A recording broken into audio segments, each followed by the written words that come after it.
Welcome to Madison City Channel's Know Your Candidates interviews, co-sponsored by the League of Women Voters of Dane County. I'm your interviewer, Joy Cardine, and I'd like to introduce Brad Votava, running for State Assembly in District 79. Please tell our viewers what educational, occupational, and civic experiences that you have that qualify you for this office, including your experience working with diverse communities. Well, thank you, Joy. I appreciate the opportunity to be here and speak with you this morning. As you said, I'm Brad Votava. I'm running for the Democratic nomination for the State Assembly in District 79. I've lived in the 79th District for 22 years as a homeowner, as a husband, and as a father. Both my kids have graduated from Madison Memorial High School, and I've tried to be involved in the community. Professionally, I am a small business owner and an entrepreneur that runs a business here in the district. I worked for a number of years for NASA under a program called Mission to Planet Earth, where we were developing partnerships and new technologies to study land and water issues and map and monitor Earth changes. And so out of that experience, I've started this business named Archer Geographic, as I said, here in the district, that I've run successfully for the last 15 years or so, that works with public and private partners to try and solve complex land and water issues, and also works on some infrastructure issues.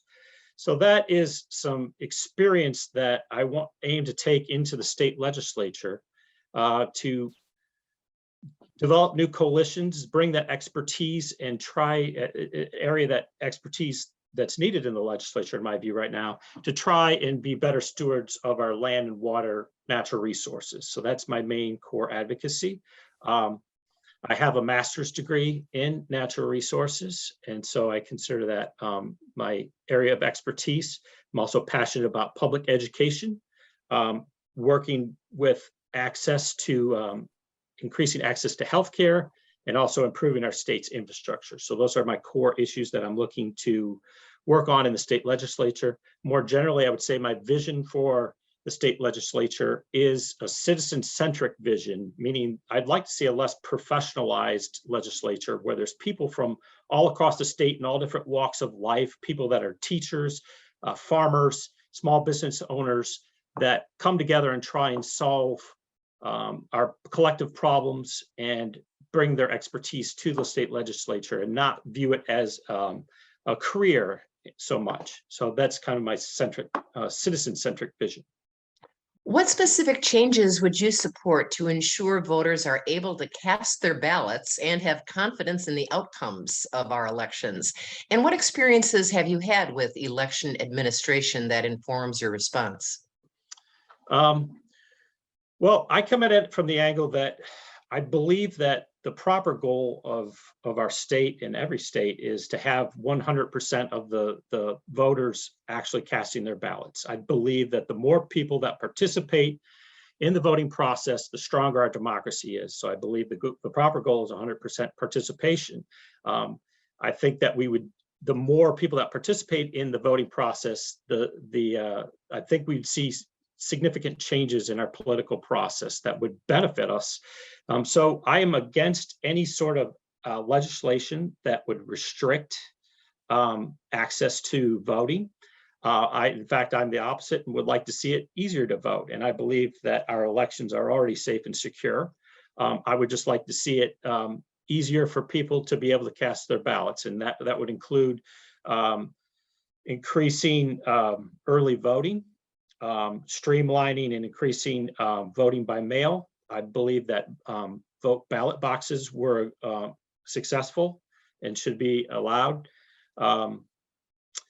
So yeah, I would support anything that would improve people's access to voting and oppose anything that would take away that access.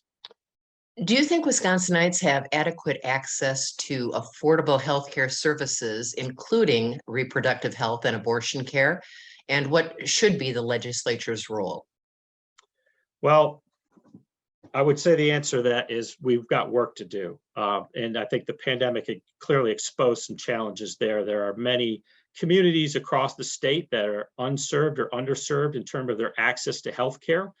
From a state level perspective, what I would like to see happen, and what is something similar to what we've done with broadband access in the last couple of years in our state, so that we obviously have a model where we have private healthcare providers, but they don't go into all the neighborhoods and all the communities in the state because it's not profitable for them to do that. And so similar to what we've done with broadband, where we've targeted state investment to increase broadband access to those areas that don't currently have it, I'd like to see a similar effort involving healthcare. So we can develop public-private partnerships to address putting new facilities and providers, including nurse practitioners and physician assistants, into those areas that are currently underserved and unserved. And so it's a targeted state investment to increase healthcare access by targeting those communities. In terms of reproductive healthcare, obviously that's problematic in terms of what's just happened with the Roe v. Wade being overturned. What I would like to see in the state legislature is codifying those rights into state law. So we've got this archaic 1849 state law on the books that has all of us concerned. That is something that I don't believe would be enforceable, but I think we're going to need to address it next year in the legislature and codify those rights to access to abortion care and reproductive care properly into our state law, because I don't believe the current law is enforceable. What do you think is required to improve outcomes for students in public schools, including those with disabilities? And as a legislator, what would you do to advance these measures? Yeah, that's definitely a core advocacy of mine, is excellence in public education. I've got a lot of concerns about the direction that we're going. I know that one of my concerns is that a lot of teachers are leaving the profession. It's been a challenging stretch. It was a trend that already was happening before the pandemic, but the pandemic has accelerated that trend. So I think we're setting ourselves up statewide for a teacher shortage, where there's a lot of teachers leaving the profession. And it's something that we therefore need to address at the state level. And part of that is resources, targeting state investment for the recruitment and retention of teachers. So we need a comprehensive plan to be put in place that includes legislation for recruitment and retention of our teachers. So for instance, the starting salary for teachers has been slipping relative to other states. We're now 34th out of 50th. That's not acceptable, and we're going to have a hard time getting people to go into the profession. There's a lot of other complex things that go around the issue. One of the other things that I would like to see to what you mentioned in terms of outcome would be to see a comprehensive plan for early reading literacy. I'm concerned about the proficiency of our early readers, and I think the pandemic has accelerated that trend as well. So I think we need a comprehensive plan based on the science of reading that allows teachers the flexibility they need to improve reading outcomes. And I think that is fundamental to educational success. And I'll leave that one there. What specific strategies do you support for ensuring clean water for all Wisconsinites? Clean water is an issue that I'm passionate about, both in our surface waters and our groundwater. A lot of the pollution that is in our water now is non-point source pollution. About half of it comes from agricultural runoff. And that's a difficult issue to solve. We have about 65,000 farmers across the state of Wisconsin. I've worked with a number of them in the central part of the state. They are, just like the rest of us, concerned about their impacts on water quality. But they need help. They need help in terms of a state strategy and state programs that can offer them guidance and offer them funding in terms of providing strategies to help them mitigate their agricultural runoff. And we have the know-how to do it. We just need to build the coalitions and implement those as strategies and help those farmers get that done. The other piece of that is the large factory farming operations in Wisconsin have doubled over the last 15 years. So there are over 300 of them now. Their impacts on our water quality is highly disproportionate. They have about 25% of the livestock in the state is in those operations. So we need to take a look at our regulation and compliance of those facilities to improve our water quality, because their impacts are enormous.